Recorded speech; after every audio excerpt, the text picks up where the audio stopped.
Welcome to toppers you channel. இந்த வீடியோவில் நம்ம பார்க்க போகிறது general science section mark test 4. இது வந்து எதை பேஸ் பண்ணி எடுத்ததுன்னா 2025 ஜேஇஏஎல்பி டெக்னீஷியன், அப்புறம் ஒரு சில கொஷின்ஸ் வந்து லாஸ்ட் இயர் குரூப் டியில் இருந்தோம். இந்த மாதிரி மிக்சடாக எல்லா topic of physics, chemistry, biology எல்லாமே கலந்த மாதிரி குரூப் டியில் எப்படி கேட்பாங்களோ ஒரு 25 கொஷின் நம்ம செட் பண்ணிவிட்டு அதை வந்து ஒரு செக்ஷன் டெஸ்ட் மாதிரி ஃபஸ்ட்டு நான் கொஷின் ஷோ பண்ணுவேன். நீங்கள் அதுக்கு வீடியோவை பாஸ் பண்ணிவிட்டு ஆன்சர் பண்ணிக்கோங்க, ஒரு பேப்பர் வச்சியோ இல்லை ரஃப் நோட்லேயோ. தென் நான் அந்த ஆன்சர் சொல்லிவிட்டு உங்களுக்கு ஃபுல்லாக எக்ஸ்ப்ளனேஷன் பண்ணிவிடுவேன். ஓகேங்களா? கொஷின் வந்து போத் இங்கிலீஷ் அண்ட் தமிழில் இருக்கும். ஒரு சில கொஷின்ஸ் வந்து அது மட்டும் இங்கிலீஷில் இருக்கும். ஓகேங்களா? ஏன்னா அது இங்கிலீஷ்லேயே படித்தா கொஞ்சம் ஈஸியாக புரிகிற மாதிரி இருக்கிற கொஷின்ஸை நான் அப்படியே இங்கிலீஷ்லேயே வச்சுட்ருப்பேன். ஓகேங்களா? இப்படி தான் இந்த செஷன் இருக்க போகுது. இப்போ அந்த கொஷினுக்கு ஆன்சர் மட்டும் நான் சொல்லிட்டு போக மாட்டேன். அந்த கொஷினுக்கான ஃபுல் எக்ஸ்ப்ளனேஷன், அது ரிலேட்டடாக என்னென்ன கொஷின்ஸ் எல்லாம் வரலான்ற மாதிரி நான் எக்ஸ்ப்ளனேஷன் கொடுப்பேன். இந்த செஷன் நீங்கள் பார்த்தீங்கன்னா உங்களுக்கு ரொம்ப யூஸ்ஃபுல்லாக இருக்கும் ஃபார் எக்ஸாமினேஷனுக்கு. இது வரைக்கும் நம்ம சேனலை சப்ஸ்கிரைப் பண்ணலன்னா சப்ஸ்கிரைப் பண்ணி பெல் ஐக்கானை கிளிக் பண்ணிக்கோங்க. ரயில்வே சம்மந்தமான அப்டேட்ஸ் மற்றும் வீடியோஸ்க்குள்ள சப்ஜெக்ட் வீடியோஸை பெறலாம். ஓகேங்களா? ஓகே, ஃபஸ்ட்டு வீடியோவுக்கு போயிடலாம். ஃபஸ்ட்டு கொஷினுக்கு போயிடலாம். ஃபஸ்ட் கொஷின் பாருங்கள், ஆன்சர் பண்ணிவிடுங்க. நான் எக்ஸ்ப்ளனேஷன் கொடுக்குறேன் தமிழில். ஆன்சர் சொல்லிடுறேன். இதுக்கான கரெக்ட் ஆன்சர் வந்து பார்த்தீங்கன்னா ஆப்ஷன் 2. ஓகேங்களா? கொஷின் என்ன கேட்டிருக்காங்கன்னா, what is the reason for CFC chlorofluorocarbon free refrigerators being manufacturing for use throughout the world. இப்போ குளோரோஃப்ளோரோ கார்பன் இல்லாத ரெஃப்ரிஜிரேட்டரை ஏன் மேனுஃபேக்சரிங் பண்ணோம் அப்படின்னு சொல்கிறாங்கன்னா, குளோரோஃப்ளோரோ கார்பன்ன்றது ஓசோன் லேயரை சிதைக்குது. அதனால தான் வந்து பார்த்திங்கன்னா இந்த மாதிரி ஒரு இனிஷியேட்டிவை எடுக்கிறாங்க. ஓகேங்களா? இந்த ஓசோன் லேயரை குளோரோஃப்ளோரோ கார்பன் வந்து சிதைக்குதுன்றதுக்காக இந்த க்ரீன் ஹவுஸ் கேஸஸ் எல்லாம் வந்து நம்ம அதோட எமிஷனை கம்மி பண்ணோன்னு சொல்லிட்டு 1987 ரஷ்யாவில் மவுண்ட்ரியால் ப்ரோட்டோக்கால் அப்படின்னு சொல்லிட்டு ஒரு ப்ரோட்டோக்கால் போட்டிருப்பாங்க. இது அடிக்கடி நம்ம ரயில்வே எக்ஸாமில் கேட்பாங்க. இது ஜஸ்ட் ஞாபகம் வச்சுக்கோங்க. இந்த இடத்துல நம்ம தெரிஞ்சுக்க போகிறது எதெல்லாம் க்ரீன் ஹவுஸ் கேஸஸ்ன்னு சொல்லிட்டு நம்ம தெரிஞ்சுக்க போகிறோம். ஓகேங்களா? ஃபஸ்ட்டு வந்து அதிகமாக இருக்கிறது வந்து வாட்டர் வேப்பர். ஓகேங்களா? Water vapour. செகண்ட் வந்து கார்பன் டை ஆக்சைடு, மீத்தேன், அப்புறம் நைட்ரஸ் ஆக்சைடு, அப்புறம் ஓசோன். இதெல்லாம் வந்து பார்த்திங்கன்னா க்ரீன் ஹவுஸ் கேஸஸ். ஓகேங்களா? இதனால தான் வந்து பார்த்திங்கன்னா குளோபல் வார்மிங் ஏற்படுது. இதை ஞாபகம் வச்சுக்கோங்க. ஓகேங்களா? நான் க்ரீன் ஹவுஸ் கேஸஸ் பற்றி இங்கே ஏன் சொன்னேன்னா, இது கேட்பாங்க, எது வந்து ஆப்ஷனில் கொடுத்துட்டு எது வந்து இதெல்லாம் க்ரீன் ஹவுஸ் கேஸஸ் இல்லைன்னு கேட்பாங்க. அதனால் இதை சொன்ன பார்த்துக்குங்க. ஓகேங்களா? க்ரீன் ஹவுஸ் கேஸஸ்னால் என்ன விளைவு ஏற்படும்னா, புவியில் வந்து எர்த்தில் வந்து ஹீட் வந்து அதிகமாகிடும். ஓகேங்களா?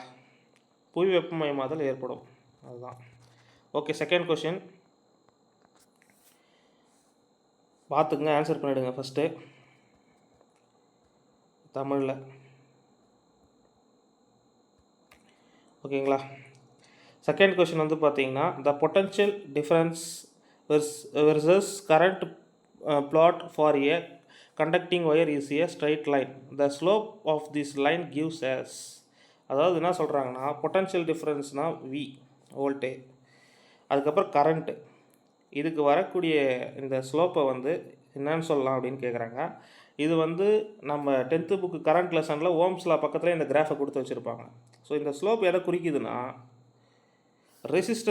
ரெசிஸ்டன்ஸ் ஆஃப் ஒயரை குறிக்குது. ஓகேங்களா? ஆப்ஷன் 4. இதுதான் இந்த கொஷின் கேட்டிருக்காங்க. அந்த இடத்துல பாருங்கள், மென்ஷன் பண்ணியிருப்பாங்க V is equal to IR. ஓகேங்களா?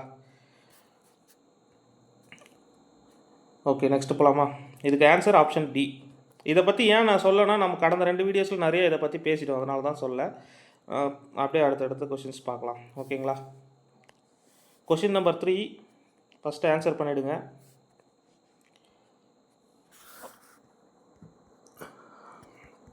இது வெறும் இங்கிலீஷில் மட்டும் தான் இருக்குது. Which of the following reaction and example of precipitation reaction. இது வந்து லாஸ்ட்டு குரூப் டியில் ஏன் ஷிஃப்ட்லேயே கேட்டாங்க. ஓகேங்களா? நான் எழுதுன ஷிஃப்ட்லேயே கேட்டாங்க. இது தமிழ் மீடியமும் தயவு செஞ்சு இந்த ரியாக்ஷனை இந்த பேரோட ஞாபகம் வச்சுங்க. இதை தமிழில் எப்படி வேணால் ட்ரான்ஸ்லேட் பண்ணுவாங்க. அதனால தான் சொல்கிறேன். ஓகேங்களா? ஓகே, இதுக்கு ஆன்சர் பார்க்குறதுக்கு முன்னாடி நான் அந்த புக்கில் இருக்கிற மேட்டரை ஷோ பண்ணிடுறேன். ஆக்சுவலாக அங்கே ஒரு வேர்டு இருந்துச்சு பார்த்தீங்களா, ப்ரிசிபிடேஷன் ரியாக்ஷன் அப்படின்னா வந்து வேறு ஒன்றும் இல்லை, டபுள் டிஸ்பிளேஸ்மெண்ட் ரியாக்ஷனை தான் ப்ரிசிபிடேஷன் ரியாக்ஷன் சொல்கிறாங்க. ஓகேங்களா. டபுள் டிஸ்பிளேஸ்மெண்ட் ரியாக்ஷன்னா என்னென்னா, இந்த ஒரு கெமிக்கல் ரியாக்ஷனை எடுத்துக்கோங்க. சோடியம் சல்ஃபேட் இருக்குது, பேரியம் குளோரைடு இருக்குது. ஓகேங்களா. இப்போது இந்த சோடியம் சல்ஃபேட்டில் இருக்கிற சல்ஃபேட் வந்து இந்த பேரியம் கூட சேர்ந்துருக்குது இந்த பக்கம் பார்த்தீங்கன்னா. ஓகேங்களா. இங்கே பேரியம் சல்ஃபேட்டாக இருக்குது. அதே மாதிரி இந்த குளோரைடு இங்கே வந்து சேர்ந்து இங்கே சோடியம் குளோரைடாக இருக்குது.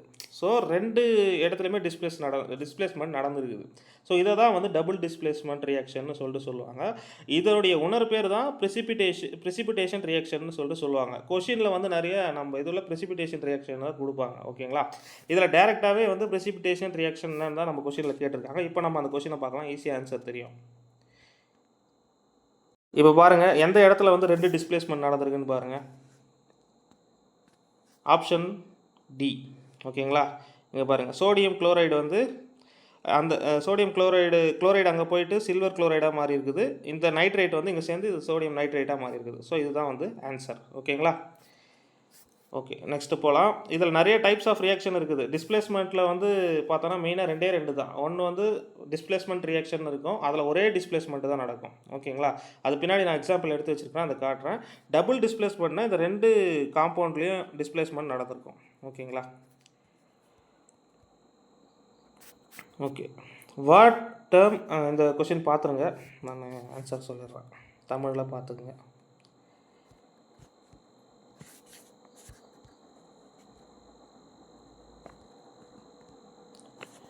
ஓகே, எக்ஸ்ப்ளனேஷன் சொல்லிடலாம். What term can be used for substances that are broken down by biological process? Answer வந்து பயோடிகிரேடபிள். சிம்பிள் கொஷின் தான். உயிரியல் செயல்முறையால் வந்து ஈஸியாக சிதைக்கப்படக்கூடிய பொருளுக்கு என்னென்னு கேட்குறாங்க. அது பயோடிகிரேடபிள்னு இங்கிலீஷில் சொல்லுவாங்க, மக்கக்கூடிய பொருள்னு தமிழில் வரும். அவ்வளோதான். இது வந்து ஒரு இவிஎஸ் கொஷினும் 1-2 கேட்குறாங்க. அது ஜஸ்ட்டு நாலேஜ் இருந்தாலே போட்டுடலாம். ஓகேங்களா. ஓகே, இப்போ வந்து ஆசிட் அண்ட் பேஸ்லேருந்து ஒரு கொஷின் வந்திருக்குது. ஃபஸ்ட்டு ஆன்சர் பண்ணிவிடுங்க. தமிழ் மீடியம்.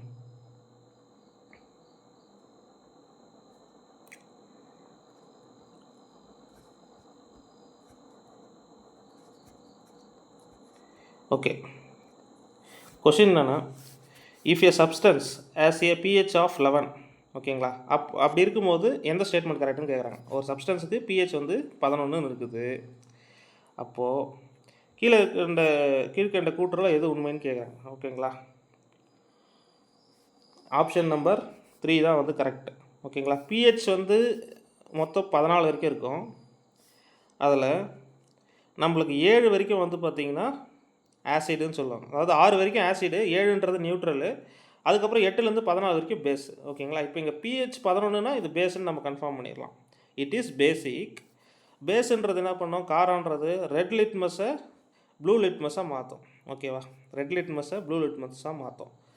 இந்த விஷயத்தை கொஞ்சம் பார்த்துடலாம். ஆசிட்னா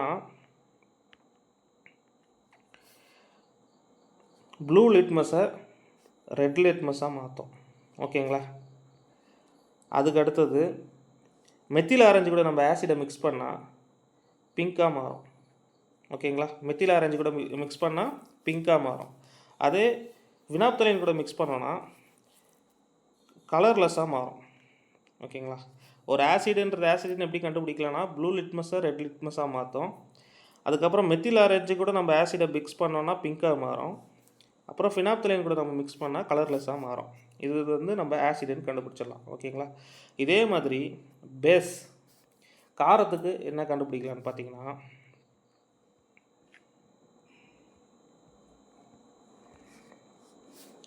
இங்கே கொடுத்துருக்குற மாதிரி ரெட் லிட்மஸை ப்ளூ லிட்மஸாக சேஞ்ச் பண்ணோம். மெத்தில் ஆரஞ்சு கூட சேர்க்கும் பொழுது எல்லோவாக மாறும். ஓகேங்களா. ஃபினாப்தலைன் கூட சேர்க்கும் பொழுது நமக்கு பிங்காக மாறும். ஓகேங்களா. இது வந்து பார்த்துக்குங்க. இந்த ஃபஸ்ட்டு விஷயம் வந்து நம்மளுக்கு கிளியராக ஞாபகம் வந்துடும். இந்த மெத்தில் ஆரஞ்சு கூட சேர்க்கும் போது ஆசிடு பிங்காக மாறும், பேஸு எல்லோவாக மாறும். அதே ஃபினாப்தலைன் கூட ஆசிடை சேர்த்தா கலர்லெஸ் ஆகிடும். இங்கே பேஸ் கூட நம்ம ஃபினாப்தலைன் சேர்த்தா பிங்காக மாறும். ஓகேங்களா. இதை ஞாபகம் வச்சுக்கோங்க. ஓகே, நெக்ஸ்ட் இந்த கொஷனுக்கான ஆன்சர் ஆப்ஷன் 3. ஓகேங்களா. நெக்ஸ்ட்டு இந்த கொஷின் பாருங்கள். இந்த கொஷின் வந்து ஜேஇயில் கேட்டிருக்காங்க, ஜேஇ ப்ரிலிமினரியில் கேட்டிருந்தாங்க. இது எதுக்காக எடுத்துன்னு வந்தேன்னு சொல்கிறேன். இந்த கொஷினை ஆன்சர் பண்ணிவிடுங்க first. In which year did the amount of ozone began to drop sharply in the atmosphere? எந்த ஆண்டின் வளிமண்டலத்தில் ஓசோனின் அளவு கூர்மையாக குறைய தொடங்கியதுன்னு கேட்டிருக்காங்க. இது பார்க்குறதுக்கு நம்ம எங்கே படிக்கிறதுன்ற மாதிரி தான் இருக்கும். பட்டு இது நம்ம என்சிஆர்டி புக்கில் தான் இருக்குது. ஓகேங்களா. லாஸ்ட் லெசன் ஒன்று என்வரான்மெண்ட்டை பற்றி கொடுத்துருப்பாங்க பாருங்கள், 10th புக்கில். அதில் இருக்குது பாருங்கள். The amount of ozone in atmosphere began drop sharply in the 1980s. ஓகேங்களா. கொடுத்துருக்கானா அதை அப்படியே கொஷினாக கேட்டிருக்காங்க. ஓகேங்களா. அதுக்காக தான் இந்த கொஷின் உங்களுக்கு எடுத்துகிட்டு வந்தேங்க. ஒரு முறை நல்லா என்சிஆர்டி புக்கை ரிவிஷன் பண்ணுங்கன்றதை வலியுறுத்துறதுக்காக தான் இந்த ஒரு பாயிண்ட்டை நான் தூக்கிட்டு வந்தேன். ஓகேங்களா. இதுலேருந்தே நிறைய கொஷின்ஸ் நான் பார்த்தேன், ஜேஇயில் கேட்டிருந்தாங்க. ஓகேங்களா. ஸோ அந்த லெசனை எல்லாமேலாம் டீப்பாக படிக்க முடியாது. இந்த மாதிரி இயர் இருக்கக்கூடிய இடங்கள், அதுக்கப்புறம் இந்த பாக்ஸ் மாதிரி கொடுத்துருப்பாங்க பாருங்கள், அதை மட்டும் படிச்சிங்க. ஓகேங்களா. மற்றபடி இந்த லைட்டு, சவுண்டு, இந்த யூஸ்வலாக நம்மளுக்கு ஃபிசிக்ஸ், கெமிஸ்ட்ரி, பயாலஜியில் இருக்கிற புக்ஸ் லெசன்ஸை படிச்சிங்க. ஓகேங்களா. ஓகே, இதுக்கான கரெக்ட் ஆன்சர் வந்து பார்த்திங்கன்னா ஆப்ஷன் பி, 1980. அடுத்து 7th கொஷின் ஃபஸ்ட்டு ஆன்சர் பண்ணிவிடுங்க. தமிழ் மீடியம்.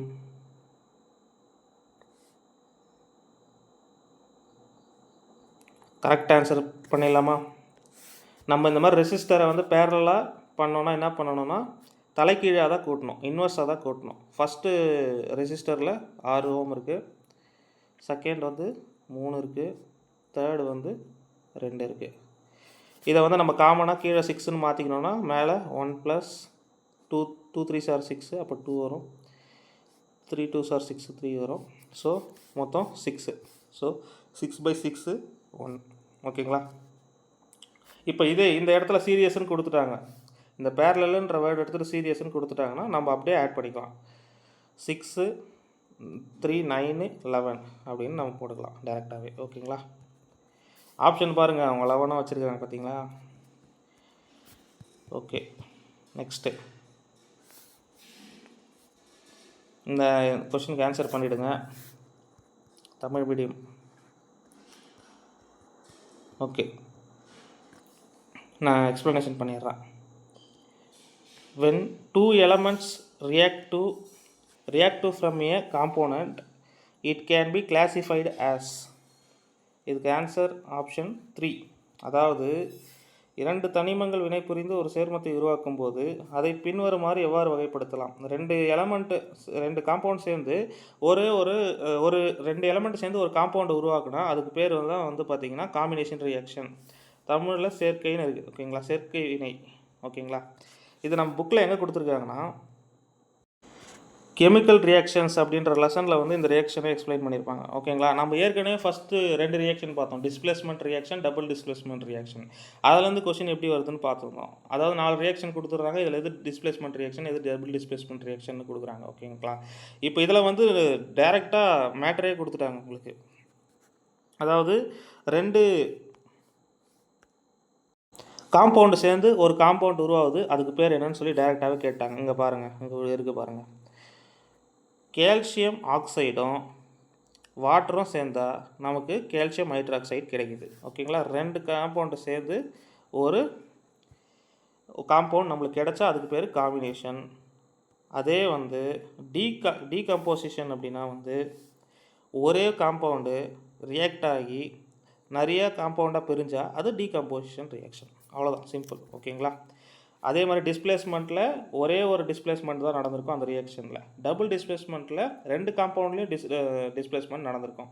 அதுக்கு இன்னொரு பேர் ப்ரெசிபிடேஷன் ரியாக்ஷன், அந்த பேர்லேயே கேட்குறாங்க. ஓகேங்களா. இந்த கொஷினுக்கு ஆன்சர் வந்து combination reaction. Next 9th question.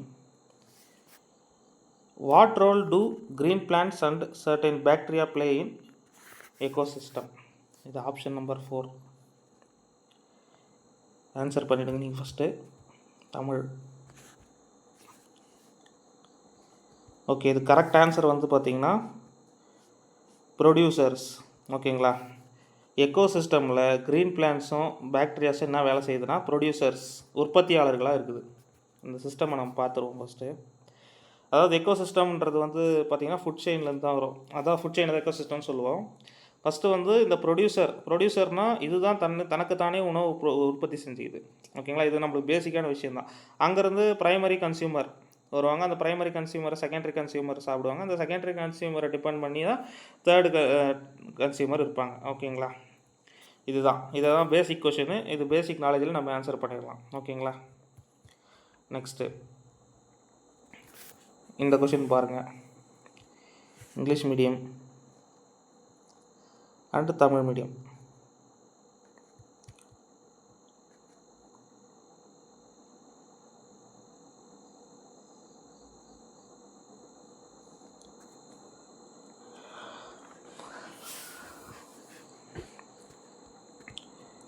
Okay, 10th ஒன்று கரெக்ட் ஆன்சர் வந்து பார்த்தீங்கன்னா option B. Acid rain decreases the pH, harming aquatic life and soil nutrient. ஓகேங்களா, கொஷின் என்னென்னா இந்த பிஹெச் வேல்யூன்றது இம்பேக்ட் ஆசிட் ரெயினில் எக்கோசிஸ்டமில் எப்படி இருக்குன்னு சொல்லி கேட்டிருக்காங்க. ஆசிட் ரெயினால் எக்கோசிஸ்டமுக்கு என்ன பாதிப்பு இருக்குன்னு கொஷின் கேட்டிருக்காங்க. இதுக்கு ஆன்சர் வந்து அது வந்து நம்ம அக்வாட்டிக் லைஃப்பை பாதிக்கும் அண்டு சாயிலுடைய சத்துக்களை குறைக்கும். ஓகேங்களா, அதே மாதிரி வந்து பார்த்திங்கன்னா இந்த ஆசிட் ரெயின்ன்றது எதனால் ஏற்படுதுன்னா sulphur dioxide, nitrogen dioxide. ஓகேங்களா, சல்ஃபர் டை ஆக்சைடு, நைட்ரஜன் டை ஆக்சைடால் ஏற்படுது. ஓகேங்களா, அதே மாதிரி தண்ணியோடைய பிஹெச் வேல்யூ, மழை நீருடைய பிஹெச் வேல்யூ 5.6 கீழே இருந்தால் அது ஆசிட் ரெயின்னு கன்சிடர் பண்ணுறாங்க. அதே மாதிரி நம்ம பற்சிதைவுக்கு காரணம், பல் சொத்தைக்கு காரணம் நம்ம பற்களில் 5.5 கீழே பிஹெச் இருந்தால் அது பற்சிதைவுன்னு சொல்கிறாங்க. இதெல்லாம் நம்ம புக்கில் இருக்கக்கூடிய டேட்டாஸ். ஓகே, இந்த கொஷின் பாருங்கள், ஆன்சர் பண்ணுங்கள். இந்த கொஷின் வந்து நான் தெளிவாக எக்ஸ்பிளைன் பண்ணாமல் விட்டேன். கமெண்டில் ஒருத்தர் சொல்லியிருந்தார், அதை பின் பண்ணி வச்சுக்கிறேன் பாருங்கள். ரெசிஸ்டிவிட்டிக்கும் ரெசிஸ்டன்ஸும் எதை டிபெண்ட் பண்ணியிருக்குதுன்னு சொல்லியிருந்தார். ஓகேங்களா, அது நான் இன்றைக்கி எக்ஸ்பிளைன் பண்ணிடுறேன்.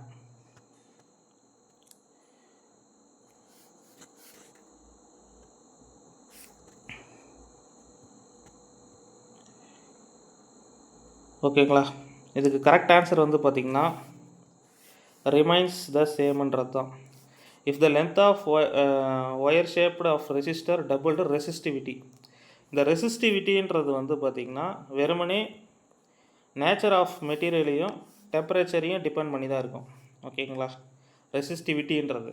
ஓகேங்களா, ரெசிஸ்டன்ஸ் தான் வந்து பார்த்திங்கன்னா length, area, nature of material இது எல்லாத்தையும் டிபெண்ட் பண்ணியிருக்கோம். ஓகேங்களா, ரெசிஸ்டிவிட்டினா வெறும் 2 விஷயத்தை மட்டும்தான் டிபெண்ட் பண்ணியிருக்கோம், the nature of material, temperature. ஓகேங்களா, அப்போது இந்த இடத்துல வந்து அவங்க கொஷினில் என்ன சொல்கிறாங்கன்னா லென்த்து மாறுதுன்னு சொல்கிறாங்க. ஓகேங்களா, அதனால் வந்து ரெசிஸ்டிவிட்டிக்கு எந்த பாதிப்பும் இருக்க போகிறதில்ல, ஏன்னா அதை டிபெண்ட் பண்ணி அது இல்லை. ஓகேங்களா, ஓகே, இந்த ஃபார்முலா ஒரு தடவை கூட போடலாம், ஒன்றும் தப்பு இல்லை. Resistance equal to resistivity into length by area. ஓகேங்களா, இந்த ரெசிஸ்டிவிட்டி தான், இதுதான் ரெசிஸ்டிவிட்டியை குறிக்குது. இந்த ரெசிஸ்டிவிட்டின்றது வெறுமனே டெம்பரேச்சரையும் நேச்சர் ஆஃப் மெட்டீரியலையும் மட்டும் தான் டிபெண்ட் பண்ணியிருக்கோம். ஆனால் இந்த ரெசிஸ்டன்ஸுன்றது தான் இது மூணுத்தையுமே டிபெண்ட் பண்ணியிருக்கோம். ஓகேங்களா, லென்த்து, ஏரியா, ரெசிஸ்டிவிட்டி. ஓகேங்களா, ரெசிஸ்டிவிட்டிக்கு எஸ்ஐ யூனிட் வந்து ஓம் மீட்டர். ஓகேங்களா, ரெசிஸ்டிவிட்டிக்கு, ரெசிஸ்டன்ஸுக்கு வந்து வெறும் ஓம் தான். Okay, next question. Fleming's right hand rule is applicable for. Answer பண்ணிவிடுங்க. தமிழ் மீடியம்.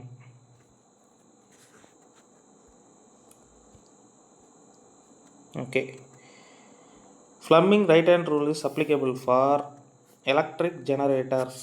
ஓகேங்களா, எலக்ட்ரிக் ஜெனரேட்டர்ஸ் இது பார்த்துடலாம். இந்த டயக்ராம் வச்சு எக்ஸ்பிளைன் பண்ணிடுறேன். Fleming left hand rule for electric motors, Fleming right hand rule for generators. இதை மட்டும் ஞாபகம் வச்சுக்கோங்க மெயினாக. ஓகேங்களா, இந்த ஃப்ளெமிங் ரைட் ஹேண்ட் ரூல் மூலமாக ஜெனரேட்டர்ஸுக்கு தான் அப்ளிகேபிள் ஆகும்னு சொல்கிறாங்க. ஸோ அது வந்து கரண்ட் ப்ரொடியூஸ் பண்ணுறதுக்கு நம்ம பயன்படுத்துகிறோம் ஜெனரேட்டர்ஸ். ஓகேங்களா, இப்போது இந்த 3 விரல் பாருங்கள், ஆள்காட்டி விரல், இந்த கட்டை விரல், அப்புறம் நடுவிரல். ஓகேங்களா, இது மூணுமே எதனா ஒன்று கொடுத்துட்டு கூட சம்டைம்ஸ் கேட்பாங்க. இப்போது உதாரணமாக இந்த தம்பு கட்டை விரல்ன்றது வந்து பார்த்திங்கன்னா மோஷனை குறிக்கும், மோஷன் ஆர் ஃபோர்ஸ். ஓகேங்களா. ஆள்காட்டி விரல் ஃபீல்டு குறிக்கும், மேக்னெட்டிக் ஃபீல்டு. இங்கே இந்த நடுவிரல் தான் வந்து பார்த்திங்கன்னா இஎம்எஃப் அண்ட் கரண்ட். இது வந்து ரைட் ஹேண்ட் ரூலில். இதே லெஃப்ட் ஹேண்ட் ரூலில் எடுத்துக்கிட்டிங்கன்னா இந்த கட்டை விரல்ன்றது சேம் தான் ரெண்டுத்துலேயும். ஆனால் அதனுடைய பர்பஸ் எங்கே மாறுது, இந்த நடுவிரலில் தான் மாறுது. இங்கே பாருங்கள், மோட்டாருன்றது கரண்ட்டை பயன்படுத்தி ஓடக்கூடியது. நான் வந்து அப்படி தான் இதை புரிஞ்சுக்கிறது. ஓகேங்களா. மோட்டருன்றது கரண்ட்டை பயன்படுத்தி கொண்டு ஓடக்கூடியது, கரண்ட் டைரக்ஷன் அதனால் இங்கே வரும். ஆனால் எலக்ட்ரிக் ஜென்ரேட்டரு தானே ஃப்ளமிங் ரைட் ஹேண்ட் ரூலுக்கு எலக்ட்ரிக் ஜென்ரேட்டரு பேஸ் பண்ணி தான் ஓடுதுன்னு சொல்கிறாங்க. ஸோ வந்து கரண்ட் ப்ரொடியூஸ் ஆகும் இதில், எலக்ட்ரிக் ஜெனரேட்டரில். அது வந்து அந்த இடத்துல இஎம்எஃப் அண்டு கரண்ட் வரும். ஓகேங்களா. இப்படி ஞாபகம் வச்சுக்கோங்க. ஓகே. ஸோ நம்மளுக்கு கட்டை விரல்னாலே நம்மளுக்கு மோஷன் ஆர் ஃபோர்ஸ் ஞாபகம் வரணும்.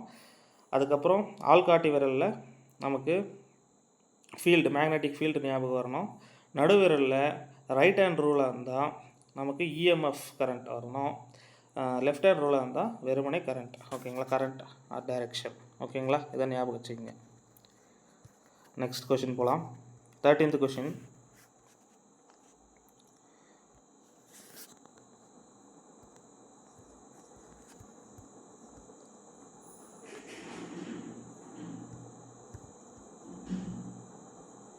இது வந்து நான் இப்போ எடுத்துருக்கிற கொஷின் வந்து 2025 நடந்த ஜேஇ பேப்பர் தான். ஓகேங்களா.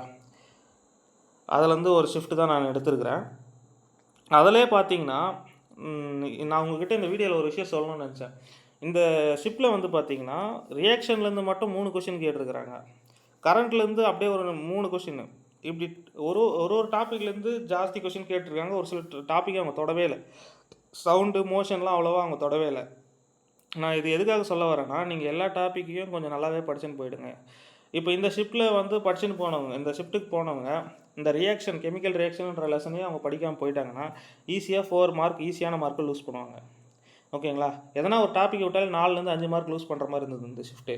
இந்த ஓசோனை வச்சே 3-4 கொஷின் கேட்டிருந்தாங்க. ஓகேங்களா.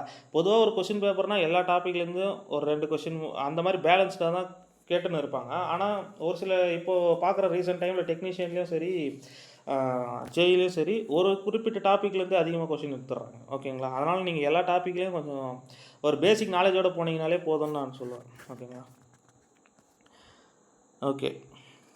இந்த 13th one question, a copper wire has a resistance of 10Q. If it replaced with a wire of the same material, 10Q கிடையாது, ஆக்சுவலி இது 10 ohm வரும். ஓகேங்களா. அப்போது வந்து என்ன சொல்கிறாங்கன்னா, இந்த ஒரு காப்பர் ஒயருடைய ரெசிஸ்டன்ஸ் 10 ohm வருது, அதோட லென்த்தெல்லாம் சேமாக இருக்குது, அதோட ஏரியா மட்டும் டபுள் ஆகுது. அப்போ ரெசிஸ்டன்ஸ் என்ன ஆகும்னு கேட்குறாங்க. நம்ம ஏற்கனவே ரெசிஸ்டன்ஸ் ஈக்குவல் டு ஃபார்முலா பார்த்தோம். Resistance equal to resistivity into length by area. ஓகேங்களா. இதெல்லாம் சேமாக இருக்குது. அப்போது ஏரியா மட்டும் டபுள் ஆகுது அப்படின்னா, இங்கே வந்து ஏரியா டபுள் ஆச்சுன்னா resistivity inversely proportional to area. ஓகேங்களா. அப்போ ரெசிஸ்டிவிட்டி 10 இருக்குது.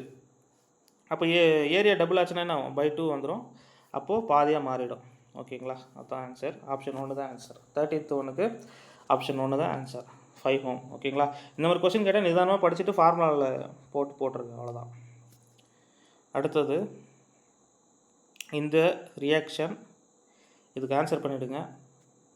தமிழ் மீடியம். இந்த ரியாக்ஷன் CuO + H2, அப்புறம் என்ன ப்ராடக்ட் கிடைக்குதுன்னா Cu + H2O. இதில் வந்து எங்கே ரெடியூஸ் ஆகிக்குதுன்னு கேட்குறாங்க. ஓகேங்களா. ஆக்சிடேஷன், ரிடக்ஷன், ரிடாக்ஸ், இது 3 பற்றியும் லாஸ்ட்டு வீடியோஸில் நான் அதெல்லாம் சொல்லியிருக்கிறேன். ஓகேங்களா. ஆக்சிடேஷன் அப்படின்னா ஆக்சிஜனை ஏற்றுன்னு நடக்கிறது. ரிடக்ஷன் அப்படின்னா வந்து அந்த இடத்துல ஆக்சிஜன் லூஸ் பண்ணியிருப்பாங்க. ரிடாக்ஸ் ரியாக்ஷன்னா ஒரு ரியாக்ஷனில் 2மே நடந்திருக்கும். ஓகேங்களா. இப்போது இந்த ரியாக்ஷனில் எது ரெடியூஸ் ஆகிக்குதுன்னு கேட்குறாங்க. இங்கே பார்த்தீங்கன்னா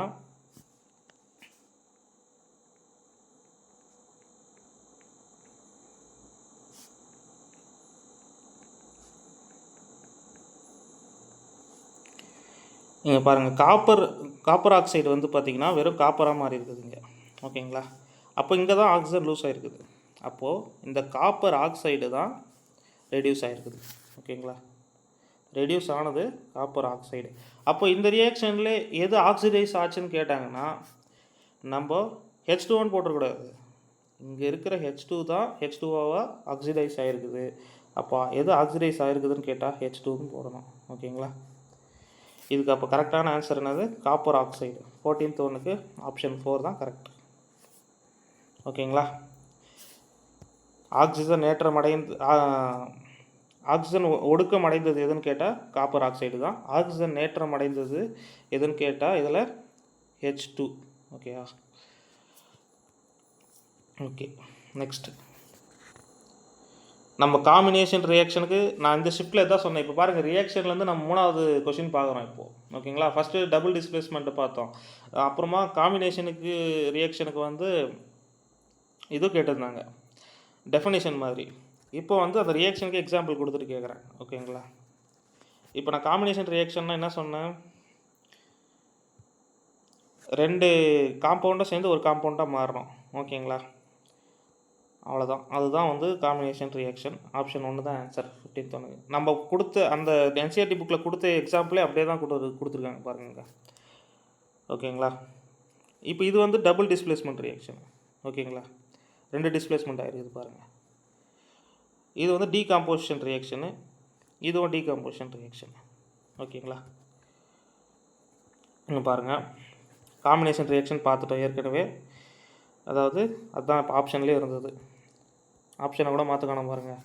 குயிக் லைம்னா கால்சியம் ஆக்சைடு, ஸ்லைக்டு லைம்னா calcium hydroxide. Calcium oxide H2O சேர்ந்தால் கால்சியம் ஹைட்ராக்சைடு வருது.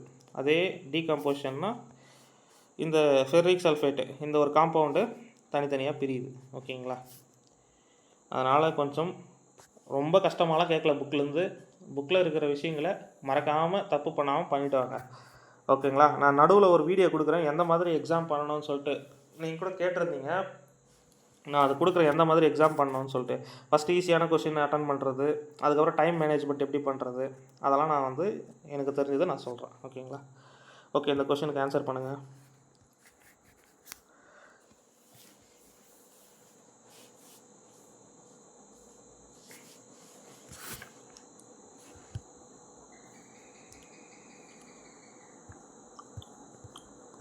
Tamil medium.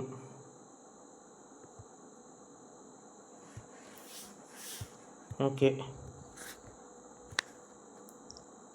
When lead nitrate is heated, it decomposes to from lead monoxide, nitrogen dioxide and oxygen. அதாவது நம்ம லெட் நைட்ரேட்டை ஹீட் பண்ணால் அது டீகம்போஸ் ஆகி லெட் மோனாக்சைடாகவும் நைட்ரஜன் டை ஆக்சைடாகவும் அதுக்கப்புறம் ஆக்சிஜனும் கிடைக்குது.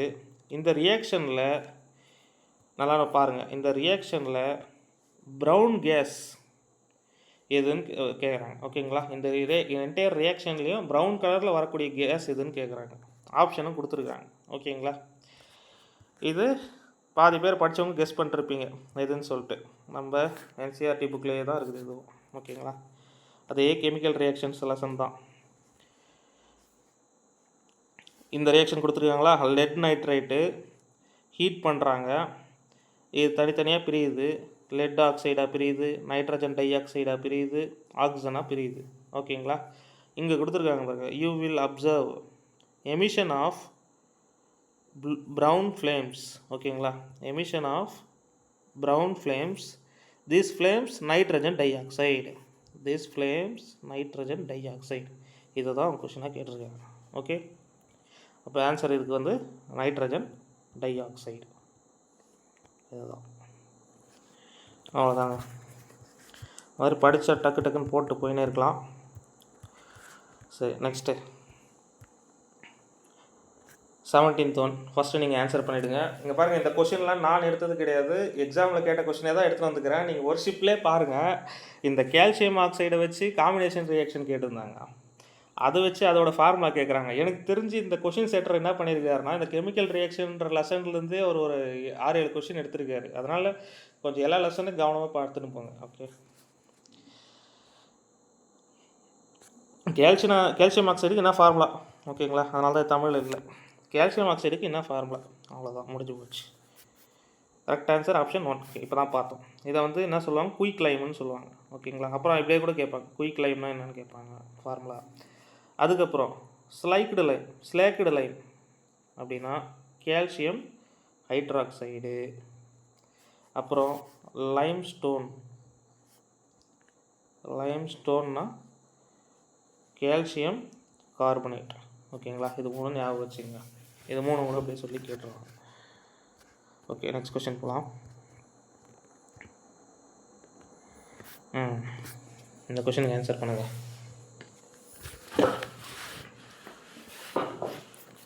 எயிட்டீன்த் ஒன் தமிழில் கரெக்ட் ஆன்சர் பார்த்துடலாமா? கொஸ்டின் என்ன கேட்குறாங்கன்னா, the product of reaction between ethanol and acetic acid. எத்தனாலும் அசிட்டிக் ஆசிடு ரியாக்ட் ஆனால் என்ன கிடைக்கும்னு கேட்குறாங்க. Correct answer ester. ஓகேங்களா. ஓகே, இது எங்கே இருக்குன்னா, நம்ம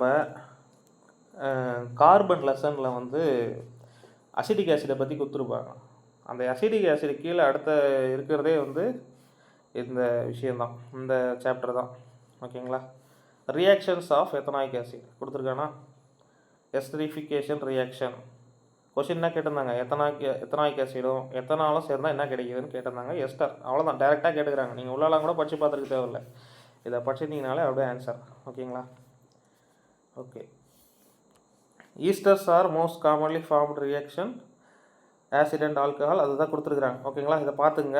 எத்தனாயிக் ஆசிடுக்கு CH3COOH. ஓகேங்களா. எத்தனாலுக்கு CH3OH. எத்தனாலுக்கு வந்து ஃபார்முலா C2H5OH. ஓகேங்களா.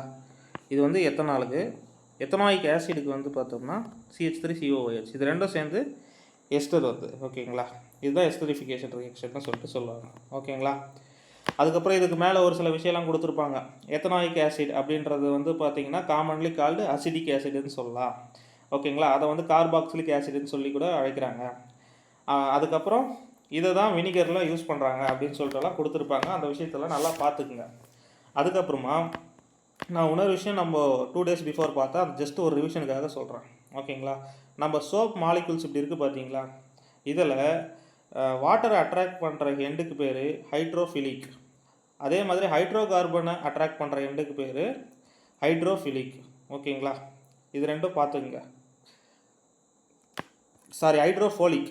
இந்த எண்டுக்கு பேர் ஹைட்ரோஃபோலிக்கு, இந்த எண்டுக்கு பேர் வாட்டரை அட்ராக்ட் பண்ணுற எண்டுக்கு பேர் ஹைட்ரோஃபிலிக்கு.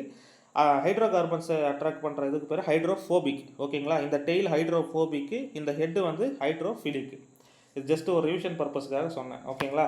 இது இல்லாமல் இந்த சாப்டரில் ரியாக்ஷன், எஸ்டரிஃபிகேஷன் ரியாக்ஷன் இருக்கும், சஃபானிஃபிகேஷன் ரியாக்ஷன் இருக்கும். இதெல்லாம் ஒரு தடவை நம்ம சான்ஸ் கிடைக்கிறப்பெல்லாம் சொல்லலாம். ஓகேங்களா.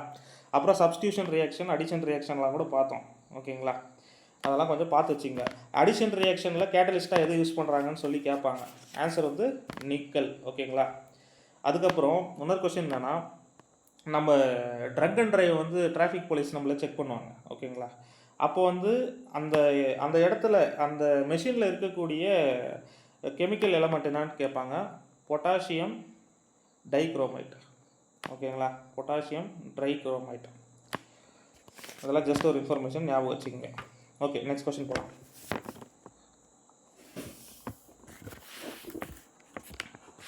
இதுவும் வந்து ஒரு இம்பார்ட்டண்ட்டான டாபிக் தான். ஆன்சர் பண்ணிவிடுங்க. தமிழ். இதுக்கு கரெக்ட் ஆன்சர் வந்து பார்த்திங்கன்னா, அதாவது ஒரு கான்கேவ் மிரர் இருக்குது, இங்கே போல் இருக்கும், இங்கே ஃபோக்கஸ் இருக்கும், இங்கே சென்டர் ஆஃப் கர்வேச்சர் இருக்கும். என்ன கேட்குறாங்கன்னா, the concave mirror can a real and inverted and magnified image, அதாவது பெரிய இமேஜ் ரியல் அண்ட் இன்வெர்ட்டடு எங்கே ஆப்ஜெக்டை வச்சா வரும்னு சொல்லி கேட்குறாங்க. ஓகேங்களா. இங்கே ஃபோக்கஸ்க்கும் சென்டர் ஆஃப் கர்வேச்சருக்கும் நடுவில் வச்சா தான் வரும். அது நம்ம டேபிளர் காலம் மூலமாக எக்ஸ்பிளைன் பண்ணலாம். ஓகேங்களா. இங்கே பார்த்துக்குங்க, இதுதான் டேபிளர் காலங்க.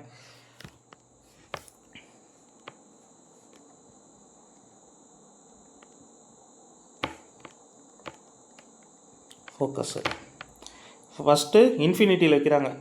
இன்ஃபினிட்டினா எங்கன்னு வச்சுக்கிங்க, இன்ஃபினிட்டியில் வச்சாங்கன்னா இமேஜ் வந்து ஃபோக்கஸில் தெரியும். எப்படி தெரியும்? ரொம்ப சின்னதாக தெரியும், பாயிண்ட் சைஸில் தெரியும். ஓகேங்களா? எங்கே வச்சா? இன்ஃபினிட்டியில் வச்சா. ஆனால் நம்மளுக்கு இமேஜ் தெரியுறது ஃபோக்கஸில் தெரியுது. அதே செகண்டு நம்ம சென்டர் ஆஃப் கர்வேச்சருக்கு கொஞ்சம் முன்னாடி வச்சா நமக்கு இமேஜ் எங்கே தெரியுது? ஃபோக்கஸ்லேருந்து முன்னாடி வந்துடும். அப்படியே ஃபோக்கஸுக்கும் சென்டர் ஆஃப் கர்வேச்சருக்கும் நடுவில் தெரியுது. இப்போது எப்படி இருக்குதுன்னா அது கொஞ்சம் இதை விட கொஞ்சம் பெருசு, ஆனால் இதை விட சின்னது தான். ஓகேங்களா? இது பாயிண்ட் சைஸ் இருக்குது, இது ஓரளவுக்கு சைஸ் இருக்கும். இது ரியல் அண்ட் இன்வெர்ட்டட் தான். கான்கேமரில் எல்லாமே ரியல் அண்ட் இன்வெர்ட்டட் தான். ஒரே கண்டிஷனை தவிர, லாஸ்ட் கண்டிஷனை தவிர அது சொல்கிறேன். ஓகேங்களா? இப்போது நம்ம சிக்கு முன்னாடி வச்சாச்சு. அடுத்த கண்டிஷன் என்ன வரும்?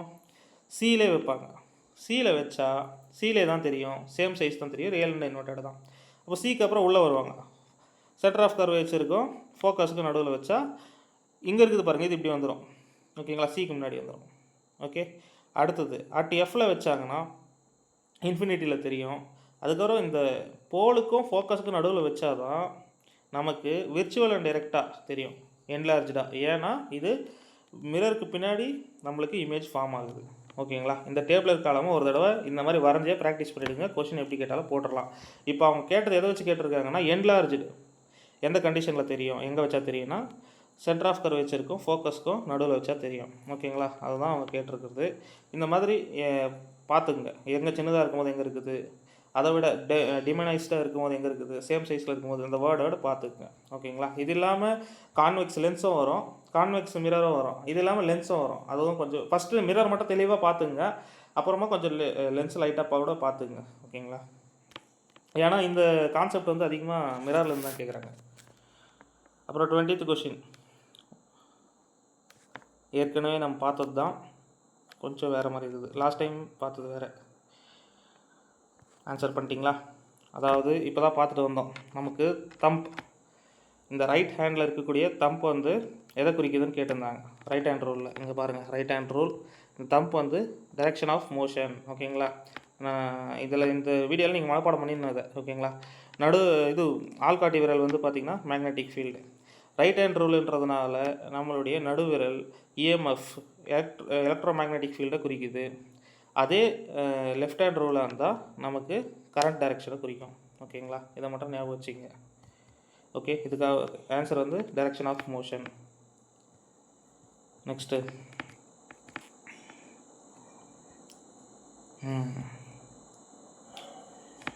which reactants are used to prepare bleaching powder? ஓகேங்களா? ஆன்சர் பண்ணிவிடுங்க. தமிழ் மீடியம். ப்ளீச்சிங் பவுடரை தயாரிக்க பயன்படுத்தப்படும் வினைப்படும் பொருட்கள் என்னன்னு கேட்டிருக்காங்க. ஓகேங்களா? கரெக்ட் ஆன்சர் வந்து பார்த்தீங்கன்னா ஆப்ஷன் டி.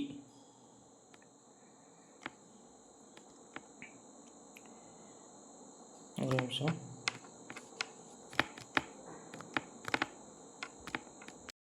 கரெக்ட் ஆன்சர் வந்து ஆப்ஷன் சி இருக்குது. ஓகேங்களா? Chlorine gas, calcium hydroxide. ஓகேங்களா?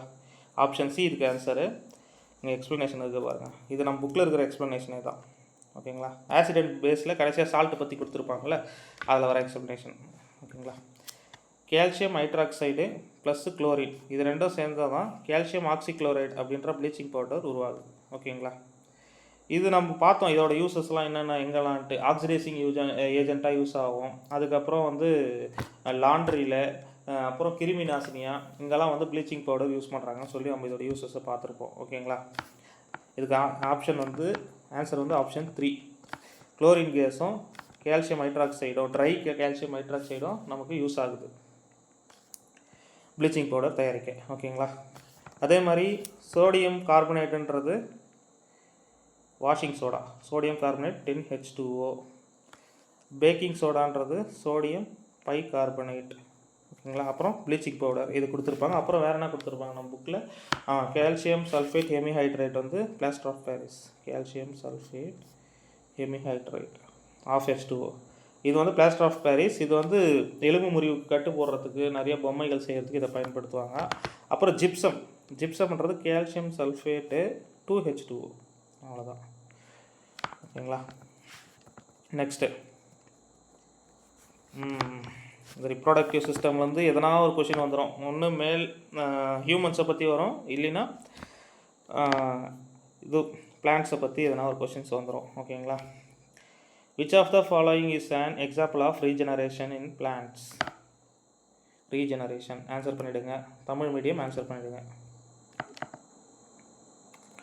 ஓகேவா. இதுக்கு கரெக்ட் ஆன்சர் வந்து பார்த்தீங்கன்னா 22க்கு option 3 growth of a new plant from a cutting பண்ணுறது மூலமாக நியூ பிளான்ட் வருது பார்த்தீங்களா, அதுதான் ரீஜெனரேஷன். ஓகேங்களா. இந்த ஆப்ஷனே ரொம்ப ஈஸியாக தான் இருக்கும், இது தூக்கிடலாம். ஓகேங்களா.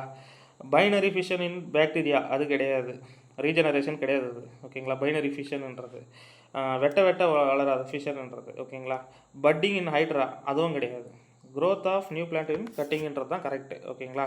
இப்போது நம்மளுக்கு அசெக்ஷுவல் ரீப்ரொடக்ஷன், ஓகேங்களா, பாலில்லா இனப்பெருக்கம் மூலம் என்னென்ன வகைகள் இருக்குது, அது எந்தெந்த உயிரிகள் பண்ணுது அப்படின்றத நான் ஒரு அந்த என்சிஆர்டி புக்கில் இருக்கிறத அப்படியே ஒரு ஷார்ட் நோட்ஸ் மாதிரி இருக்குது, பார்த்துக்குங்க.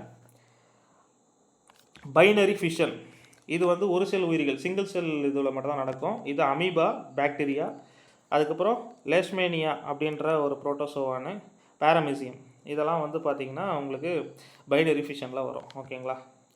அடுத்தது மல்டிபிள் ஃபிஷன், பிளாஸ்மோடியம். ஓகேங்களா. பிளாஸ்மோடியம்ன்றது மலேரியாவால் ஏற்படக்கூடிய ஒரு நுண்ணுயிரி. ஓகேங்களா. அதனால தான் உயிரிழப்பு ஏற்படுதுன்னு சொல்லி கூட வரும், டிசீஸ் லெசனில் வரும். ஓகேங்களா. ஓகே. பைனரி ஃபிஷன்ன்றது amoeba, bacteria, leishmania, paramecium. Multiple ஃபிஷன்ன்றது பிளாஸ்மோடியம். ஓகேங்களா. இது ரெண்டு கிளியர் ஆகிக்குங்க ஃபஸ்ட்டு. அடுத்தது பட்டிங் மெத்தடில் ரீப்ரொடக்ஷன் பண்ணுறது ஹைட்ரா, ஈஸ்ட்டு.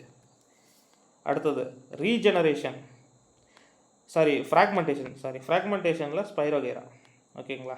Spirogyra, planaria. ஓகேங்களா. இந்த பிளானேரியா வந்து பர்டிகுலராக நம்ம இதுவில் ரீஜெனரேஷன்ற மாதிரி எதோ கொடுத்துருப்பாங்க, அது கொஞ்சம் பாருங்கள் என்னன்னு சொல்லிட்டு படித்து பாருங்கள். மெயினாக ஃப்ராக்மெண்டேஷனில் 2 வரும், ஒன்று ஸ்பைரோகேரா, இன்னொன்று பிளானேரியா. அப்புறம் ஸ்போர் ஃபார்மேஷனில் ரைசோபஸ். ஓகேங்களா. ரைசோபஸ் அது ஒரு ஃபங்கஸ். ஓகேங்களா. அடுத்தது ரீஜெனரேஷன் கொடுத்துருக்காங்க பாருங்கள், சொன்னல மேலே. ஏன்னா எனக்கு அங்கே படிக்கும்போது தான் கன்ஃபியூஷன் வந்துச்சு. ரீஜெனரேஷனில் பிளானேரியா படித்த மாதிரி தான் எனக்கு ஞாபகம் இருந்தது, அதனால தான். ஓகே. Regeneration, planaria. ஓகேங்களா. மெயினாக பிளானேரியா தான் கேட்பாங்க, இது அவ்வளோவா கேட்குறதில்ல. ஸ்டார் ஃபிஷ், பிளானேரியா, ரீஜெனரேஷன் அப்படியே படிச்சிங்க. இந்த ரைசோபஸும் ஸ்போர் ஃபார்மேஷன் மூலமாக உருவாகுது. ஃப்ராக்மெண்டேஷன், ஸ்பைரோகேரா, இதை அப்படியே படித்து வச்சுக்கோங்க. ஓகேங்களா. அதுக்கப்புறம் இதில் கடைசியாக கொடுத்துருப்பாங்க அந்த லெசன்லனா இந்த பாலியல் இனப்பெருக்கம்ல ஆசெக்சுவல் ரீப்ரொடக்ஷனில் கொடுத்துருப்பாங்க வெஜிடேட்டிவ் ப்ரொபகேஷன். ஓகேங்களா. வெஜிடேட்டிவ் ப்ரொபகேஷன்ன்றது நம்ம எப்படி புரிஞ்சிக்கலாம்னா, ஒரு தாவரத்தின் ஒரு பகுதியை வச்சு ஏதாவது ரூட்டோ ஸ்டெம்மோ இலையோ வச்சு இன்னொரு உயிரை உருவாக்குறதுக்கு பேர் தான் அவங்க வெஜிடேட்டிவ் ப்ரொபகேஷன் அப்படின்னு சொல்கிறாங்க. ஓகேங்களா. இப்போ ஸ்டெம்மை வச்சு எதெல்லாம் இது பண்ணுறாங்கன்னா பொட்டேட்டோ. ஓகேங்களா. பொட்டேட்டோன்றதே ஒரு ஸ்டெம்மு தான். ஓகேங்களா. அப்புறம் ginger, onion, strawberry, sugar cane. ஓகேங்களா. இதெல்லாம் வச்சு ஸ்டெம்மை வச்சு ரீப்ரொடக்ஷன் பண்ணுறாங்க. ஓகேங்களா. Potato, ginger, onion, strawberry, sugar cane இதெல்லாம். அப்புறம் இலையை வச்சு பிரையோபில்லம். ஓகேங்களா. நம்ம என்சிஆர்டி புக்கில் அழகாக அந்த டயக்ராம் கொடுத்துருப்பாங்க, பிரையோபில்லம். ஓகேங்களா. இது சொல்கிறேன் ஒரு எக்ஸாம்பிளுக்காக பாருங்க, பிரையோபில்லம். ஓகேங்களா. இந்த மாதிரி தான் கொடுத்துட்டு இதிலேருந்து நிறைய மட்ஸ் வர மாதிரி கொடுத்துருப்பாங்க. ஓகேங்களா. அப்புறம் ரூட் வச்சு பண்ணுறது ஸ்வீட் பொட்டேட்டோ. ஓகேங்களா. இதெல்லாம் வந்து வெஜிடேட்டிவ் ப்ரொபகேஷன் மூலமாக ரீப்ரொடக்ஷன் பண்ணுறது. ஓகேங்களா. Okay. 22 question over. 23rd question. Which law of refraction states the light bends due to the change speed when passing one medium to another medium? Answer பண்ணுங்கள். இது கொஞ்சம் ஈஸியாக தான் இருக்கும்னு நினைக்கிறேன். Okay. Correct answer option A, Snell's law. Snell's law வந்து second law of refraction அப்படின்னு சொல்லிட்டு சொல்லுவாங்க. ஓகேங்களா. ஸ்னெயில்ஸ் லாவை செகண்ட் லா ஆஃப் ரீஃப்ராக்ஷன்னு சொல்லுவாங்க. அதாவது அதுக்கப்போ ஃபஸ்ட் லா ஆஃப் ரீஃப்ராக்ஷன்ன்றது என்னென்னா, ஒளிச்சிதறலின் முதல் விதின்றது என்னென்னா, ஒரு படுகதிர் இன்சிடென்ட் ரே வந்து பட்டு அது இன்னொரு மீடியமில் போய் பெண்டாகி போகுது பார்த்தீங்களா, இது வந்து ரீஃப்ராக்டட் ரே. அப்போது எதிரொலிப்பு சிதறல் கதிர். ஓகேங்களா. இது வந்து படுகதிர், இது சிதறல் கதிர், இன்சிடென்ட் ரே, ரீஃப்ராக்டட் ரே. இது மூணுமே இதை மூணுத்துக்கும் காமனாக வரையக்கூடிய ஒரு கோடு, இது மூணும் ஒரே பிளேனில் அமையும். இதுதான் வந்து ஃபர்ஸ்ட் லா ஆஃப் ரீஃப்ராக்ஷன். ஓகேங்களா? இப்போ நம்ம ரீஃப்ராக்ஷன்னா என்னன்றதுக்கெல்லாம் ஒரு எக்ஸாம்பிள்லாம் படிச்சிருப்போம். ஒரு பென்சிலை எடுத்து நம்ம வந்து ஒரு தொட்டியில் விடும் பொழுது அந்த பென்சில் வளைஞ்சிருக்கும் போது மாதிரி தோணும். ஒரு எலுமிச்சை பழத்தை வந்து நம்ம தொட்டியில் போட்டிருக்கும் போது பார்த்தா அந்த எலுமிச்சை பழம் பெருசாக இருக்கிற மாதிரி தோணும். இதுக்கெல்லாம் காரணம் வந்து ரீஃப்ராக்ஷன், ஒளிச்சிதறல். ஓகேங்களா? ஸோ அதுதான் இந்த லாவை சொல்லுது. ஓகேங்களா? இந்த ஒரு ஃபஸ்ட்டு இப்படி இந்த லைனில் வருதுன்னா ஒரு படுகதிர், ஒரு இன்சிடென்ட் ரே, அது அப்படியே பெண்ட் ஆகும். ஓகேங்களா? இது மூணுமே ஒரே பிளேனில் அமையும். இதுதான் ஃபர்ஸ்ட் லா ஆஃப் ரீஃப்ராக்ஷன். இப்போ செகண்ட் லா ஆஃப் ரீஃப்ராக்ஷன் தான் வந்து ஸ்லைன்ஸ் லா. என்னென்னா, இன்சிடென்ட் ரேவுடைய சைன் வேல்யூக்கும் ரிஃப்ராக்டட் ரேவுடைய சைன் ரே வேல்யூக்கும் இருக்கக்கூடிய ப்ரப்போர்ஷன், அதை தான் வந்து பார்த்திங்கன்னா ஸ்னைல்ஸ் லா அப்படின்னு சொல்லுவாங்க. ஓகேங்களா? Sine i by sine r equal to constant அப்படின்னு சொல்கிறாங்க. ஓகே, அவ்வளோதான். அடுத்தது 24வது கொஷின், 24th கொஷின். நீங்கள் ஆன்சர் பண்ணுங்கள். English medium, Tamil medium. The magnetic field inside a solenoid எப்படி இருக்குன்னா, சொலினாய்டில் மேக்னெட்டிக் ஃபீல்டு எல்லா பாயிண்ட்லேயும் சேமாக இருக்கும். ஓகேங்களா? எல்லா பாயிண்ட்லேயும் சேமாக இருக்கும். ஒரு இடத்துல அதிகமாக, ஒரு இடத்துல கம்மியெல்லாம் இருக்காது. அதே ஒரு பார் மேக்னெட் எடுத்துக்கினா, அந்த பார் மேக்னெட்டில் இந்த இரண்டு முனைகளிலையும் ஸ்ட்ரென்த்து, மேக்னெட்டிக் ஃபீல்டோடைய ஸ்ட்ரென்த்து ஜாஸ்தியாக இருக்கும், நடுவில் வீக்காக இருக்கும். ஓகேங்களா? இது பார் மேக்னெட்டில். அதே ஒரு சொலினாய்டில் மேக்னெட்டிக் ஃபீல்டுன்றது எல்லா இடத்துலையும் சேமாக தான் இருக்கும். இந்த டிஃப்ரென்ஸை ஞாபகம் வச்சுக்கோங்க. ஓகேங்களா? அடுத்து last question. Which mirror is used in headlights of car? காரினுடைய ஹெட்லைட்டில் பயன்படுத்தக்கூடிய மிரர் எதுன்னு கேட்டிருக்காங்க. ஸ்பெரிக்கலா, கோனிக்கலா, கான்வெக்ஸ், குவி லென்ஸு, குவி ஆடியா, குழி ஆடியா? கரெக்ட் ஆன்சர் வந்து பார்த்தோம்னா கான்கேவ்.